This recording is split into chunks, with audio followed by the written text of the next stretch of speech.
世界千变万化，新闻随时发生，一波为您追踪。各位观众大家好，今天是2022年4月25日星期一，欢迎走进一波热点。美国政府延长加美边境的旅行规则。4月21日，美国国土安全部 DHS 宣布，将延长由陆路和渡轮入境美国的非美国旅客的临时疫苗要求。这意味着加拿大人前往美国，通过陆地边境口岸和渡轮码头必须完全接种疫苗，并根据要求提供疫苗接种证明，才能获准进入该国。疫苗要求适用于出于必要或非必要原因旅行的非美国人。国土安全部表示，疫苗仍然是最有效的公共卫生措施，以保护人们免受 COVID 的严重疾病或死亡，减缓传播，并降低出现新的 COVID 变体的可能性。通过陆路或水路进入的非美国旅客必须口头申报其 COVID 疫苗接种状况，在被海关人员查询，需提供疫苗接种证明、出示护照等有效旅行证件，并准备好出示在检查期间可能要求的其他文件。在陆路或渡轮过境点进入美国不需要 COVID 测试。国土安全部表示，它将密切监控相关情况，包括新延长要求带来的影响，并可能随时修改或删除相关规则。大流行的混乱给人类未来带来了什么警示？生物安全和公共卫生专家表示，随着全球进入第3个大流行年 ，COVID 及其变体已经表明，各国在生物战面前是多么脆弱。COVID 真正带来的是缺乏对生物威胁的准备，无论是自然发生的，或人为造成的，还是两者的某种组合。在美国，对 COVID 的糟糕反应导致大流行在每一波浪潮中都失控。超过98万美国人被这种病毒杀死，死亡率远远高于其他富裕国家所经历的死亡率。与此同时，美国的经济竞争对手中国一直遵循零容忍战略。任何 COVID 病例都会促使政府迅速实施严格的封锁。虽然许多人认为这种做法是严厉的，但中国认为它是有效的。在14亿居民中，中国报告的死亡人数不到14000人。加拿大拥有3800万人口，已有超过38000人死于 COVID。美国和加拿大也实施了封锁，但对政府和科学的不信任以及猖獗的错误信息，导致一小部分人大声抵制这些措施。管辖权的权力划分意味着每个省和州都决定自己的行动方针，有些省和州选择的限制比其他州少。人们的分歧产生了政治动荡。COVID 政策成为一个政治敏感问题，在公共卫生紧急情况下分裂人口并助长党派言论。新冠病毒显示出大规模的破坏性影响，除了死亡率对人类生命造成的危害之外，对基础设施、经济、稳定，甚至社会完整性造成的破坏性影响是不可估量的。生物防御研究所执行主任、华盛顿特区乔治城大学神经病学教授 James Giordano 说，他研究如何将生物科学技术武器化。他相信在未来5年内，在世界某个地方部署某种新的或新型的生物武器的风险几乎为100%。Dan Cazzetta 不那么悲观，他是生物武器方面的专家，曾与美国陆军、白宫军事办公室和美国特勤局合作。他将这种威胁描述为低，但不可忽视。他说，一个国家没有真正的动机来引发大流行，因为病毒回传到自己国家的风险很高，这使得 COVID 和其他快速传播并不可预测的病原体将成为没有吸引力的生物武器。实现一场没有人能控制的、肆虐全球的大流行，军事技术是朝着精确杀伤力的方向发展，而不是滥杀滥伤。近几十年来，对军队来说，枪支和炸弹等常规武器的成本已经变得更加便宜。但 Cazzetta 和 Giordano 2位科学家一致认为，将病原体武器化所需的技术不再需要大量的实验室设施和数百名科学家，任何人都可以使用它。最大的问题是基因编辑技术。它实际上可以很容易地买到，并且可以为任何受过高等教育的人提供修改现有生物体，或制造具有高度传染性的新生物体的方法。CRISPR， 这是一种在线售价不到$300的基因编辑技术。美国安全项目警告说，这项技术可能对人类构成危险。David Giselson 是瑞典隆德大学的病理学家和遗传学家，曾与瑞典政府合作，以帮助大流行准备工作。他说，这项技术令人震惊的是，它几乎可以被任何人在任何地方使用，而且结果是不那么复杂的，就可以作为恐怖武器。生物武器公约是130个国家之间的一项具有法律约束力的全球性条约，自1975年以来一直有效。它禁止发展或使用生物武器，但批评人士认为它存在重大缺陷。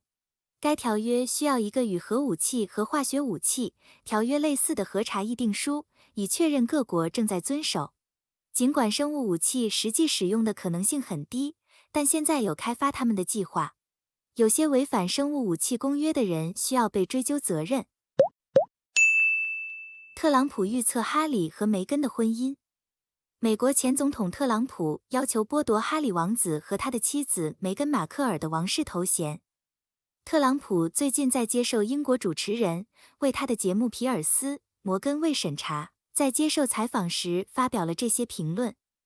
特朗普透露，他并不看好哈里王子的妻子梅根，并指控他鞭打王子。他还表示，他对这段婚姻在某个时间点会即将结束有预感。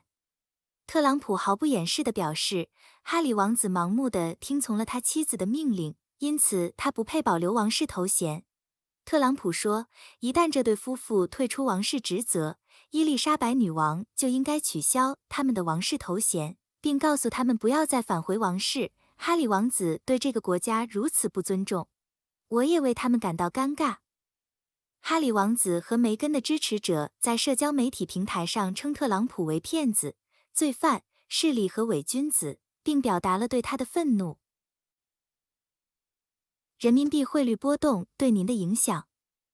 根据来自中国央行的消息，人民币对美元汇率今日下调313个基点，至中间价为6.4909元。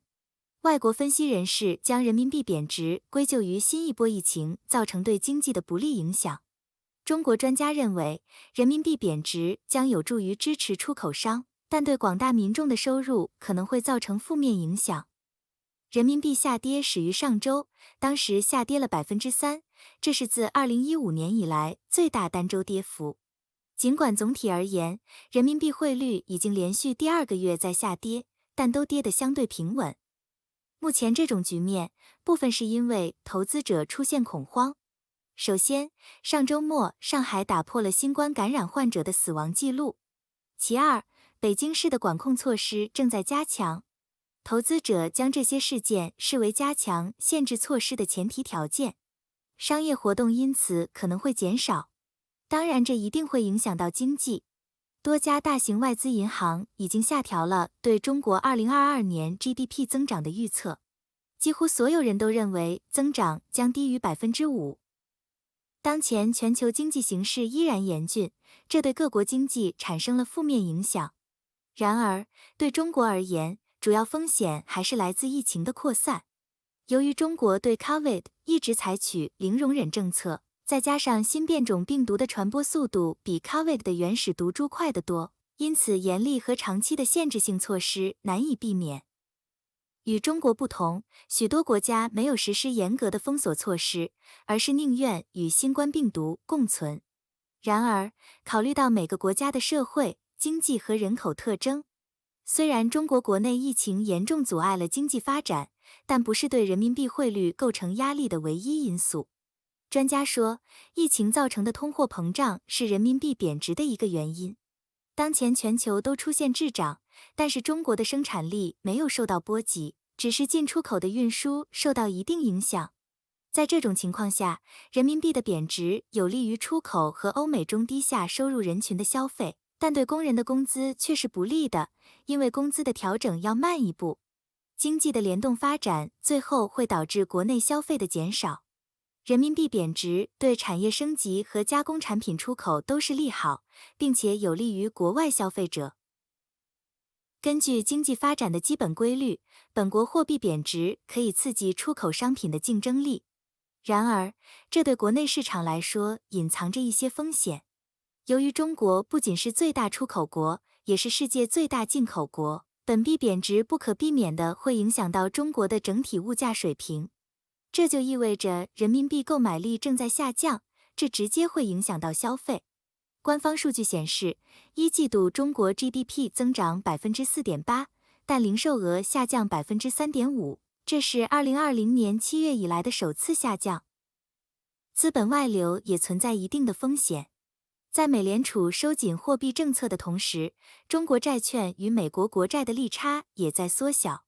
在全球新冠疫情肆虐的2年里，与许多国家不同，中国一直没有采取严厉的货币刺激措施。现在的问题是，选择支持经济和放松货币政策，或继续保持高利率以免吓跑投资者，哪一个更重要？中国已经多次明确表示，人民富强，实体经济发展是当务之急。但这不意味着货币闸门会被打开，并释放出大规模的刺激措施来抗击疫情危机。不过，采取有针对性的措施，例如降低银行的法定存款准备金率，以提供额外的流动性。然而，从长远来看，其投资的可靠性和盈利能力取决于中国 GDP 的增长态势。从这个意义上说，债券市场上不断缩小的人民币和美元利差，只是会吓跑那些短期投资者。谢谢各位的观看，一波帮您追踪全球热点。如果对您有帮助，欢迎点赞、关注并订阅，下期不见不散哦。